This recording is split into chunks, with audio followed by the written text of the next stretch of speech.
नमस्कार मित्रांनो, जय महाराष्ट्र। भाजपला राज्यात पुन्हा एकदा मोठे खिंडार पडलेले आहेत। लोकसभेची निवडणूक पार पडल्यानंतर भारतीय जनता पक्षाला धक्क्यावर धक्के बसायला सुरुवात झालेली आहे। यातच शरद पवार रोज नवनवीन खेळी खेळताना दिसत आहे। त्यामुळे भारतीय जनता पक्षाला आता विधानसभेची निवडणूक कशी लढायची, कसे डावपेच टाकायचे यातच भारतीय जनता पक्ष मागे पडताना दिसत आहे। उद्धव ठाकरे यांचे दौरे आणि काँग्रेसकडे असलेला जनसमुदाय आता उद्धव ठाकरेंची सहानुभूती आणि शरद पवारांची खेळी महाविकास आघाडी भक्कम होताना दिसत आहे। राज्यामध्ये भारतीय जनता पक्षामध्ये आणि शिंदे गटात जाणाऱ्यांची संख्या आता हळूहळू कमी झालेली आहे, ते पूर्ण थांबलेलीच आहेत।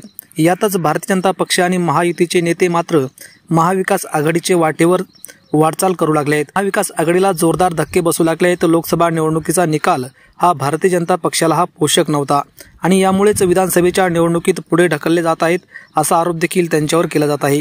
मात्र पुन्हा एकदा महायुती विरुद्ध महाविकास आघाडी हा जोरदार सामना होणार आहे। यातच ठाकरेकडे असलेली सहानुभूती आणि शरद पवारांची खेळी याच गोष्टीमुळे भारतीय जनता पक्ष आणि महायुतीमधले नेते आता पुन्हा एकदा महाविकास आघाडीकडे येताना दिसत आहे। मदन भोसले वाई तालुक्यातील सातारा जिल्ह्यातील एक महत्त्वाची व्यक्ती आहेत।